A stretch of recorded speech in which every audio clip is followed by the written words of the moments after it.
আসসালামু আলাইকুম। আশা করি সবাই ভালো আছেন। সন্তান আল্লাহর পক্ষ থেকে একটি পুরস্কার স্বরূপ, উপহার স্বরূপ। সন্তান, আপনি যদি সন্তানের দিকে তাকান তাহলে আপনার যে চোখ সেটা শীতল হবে। সন্তান যে পেল সে কিন্তু ভাগ্যবান।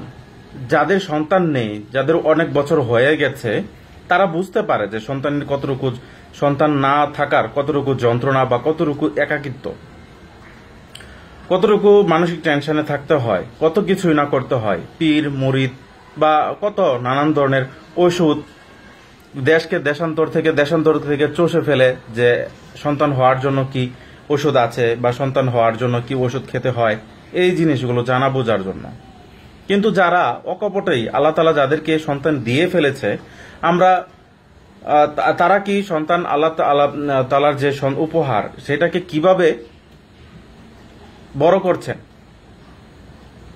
একটা উদাহরণ দিব, যে উদাহরণের মাধ্যমে আপনারা বুঝতে পারবেন যে কিভাবে সন্তানটা বেড়ে ওঠে বা বেড়ে ওঠার কথা, কিন্তু সে কিভাবে কি পাচ্ছে, বা আপনার সন্তানটাকে কি এভাবেই বড় করছেন কিনা। 60 ঊর্ধ্ব এক নারী, সে তার নাতিনকে নিয়ে স্কুলে যায়। বয়স কিন্তু 60 বছর। স্কুলে যায়, আবার স্কুলে বসে থাকে, আবার নিয়ে আসে। তো অনেকেই ওই বৃদ্ধাকে প্রশ্ন করলো যে কি ব্যাপার, আপনার এই বয়স 60 বছরের উপর, কোথায় আপনার রেস্ট করার কথা?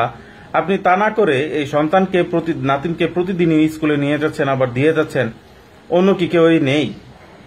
সে উত্তর দিল যে, দীর্ঘ শ্বাস ফেলে উত্তর দিল যে কি আর বলবো, তার মা, এই সন্তানের মা পিএইচডি করতে আমেরিকায় গেছে। এই সন্তানটার মা পিএইচডি করতে আমেরিকায় গেছে, আর তার বাবা সরকারি চাকরি করে, ভালো একটা চাকরি করে। সে এখন তার অনেক দূরে অবস্থান করে। মাঝে মাঝে ঢাকা আসে বা প্রতি সপ্তাহে আসে একবার, আসলেও আবার কর্মস্থলে চলে যেতে হয়, থাকতে পারে না। এখন এই নাতিনটা নিয়ে আমি খুব বিপাকে আছি। এই নাতিনকে লেখাপড়া করাতে হবে, তার মাও নেই, এখন আমি কিভাবে করি? এই জন্যই কষ্ট হলেও আমি প্রতিদিন স্কুলে দিয়ে আসি এবং নিয়ে যাই।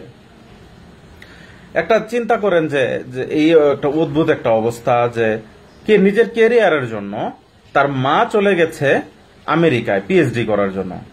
সন্তানটা কি তার জন্য কি ক্যারিয়ার নয়? এটাই কি সবচেয়ে বড় একটা ক্যারিয়ার? আর তার বাবা সরকারি চাকরি করে, এখানে নেই, সে কর্মস্থলটা অন্য, সে ঢাকায় আসে, মাঝে মাঝে এসে তার মা এবং সন্তানকে দেখে যায়। তো বেশ কিছুদিন এভাবে গেল। তারপর জানা গেল যে ওদের দাম্পত্যর যে ব্যাপারটা, যে সংসারের যে ব্যাপারটা, এটা ভেঙে গেছে।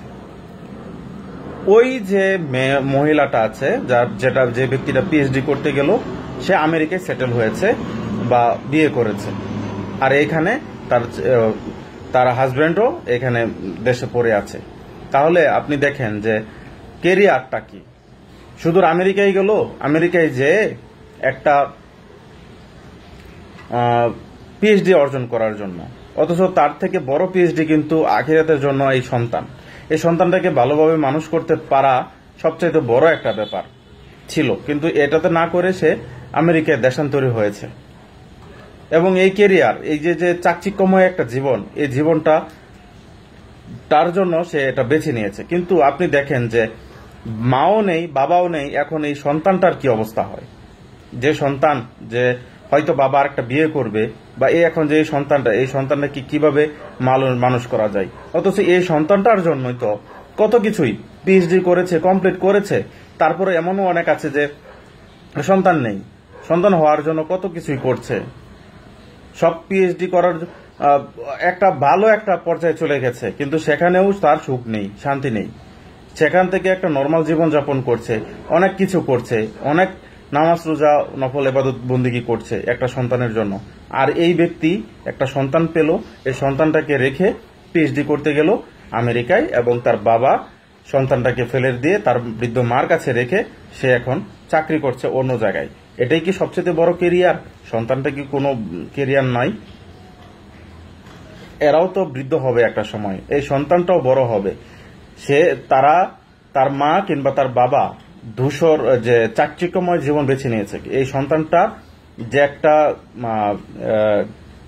একটা শৈশব বা কৈশোর, সেটা কিন্তু একটা অনেক কষ্টকর একটা জীবনযাপন সে একটা পেল। এটাই কি ক্যারিয়ার? এটাই কি সবকিছু? সন্তান নিজের ক্যারিয়ারের জন্য উপলক্ষ নয়? যে সবচেয়ে বড় একটা সন্তান আল্লাহ তাআলা দিয়েছে, এটাকে মানুষ করা, এটাকে সময় দেওয়া, এটাকে বড় করা, এটা কি সবচেয়ে বড় ক্যারিয়ার নয়? শুধুমাত্র ওই ক্যারিয়ারটাই সবচেয়ে বড়? ভাববার বিষয়। আপনার সন্তানকে সময় দিন, এবং আপনি যত ব্যস্ততা থাকুন না কেন, সন্তানকে প্রচুর সময় দিতে হবে। সন্তানকে ভালোভাবে মনের মতো মানুষের মতো মানুষ করতে হবে। কারণ এই সন্তান যদি আপনার মৃত্যুর পরের যদি কোনো কিছু নেক কাজ করে থাকে, তাহলে সেটার ফলাফল আপনিও পাবেন। সুতরাং নিজের সন্তানের দিকে মনোযোগ দিন, নিজের সন্তানকে ভালোভাবে এবং সুন্দরভাবে, সুষ্ঠুভাবে এই কঠোর যে দুনিয়া, এই দুনিয়াতে ভালোভাবে বাঁচার সুযোগ করে দিন। সবাই ভালো থাকবেন এবং সুন্দর থাকবেন। আসসালামু আলাইকুম।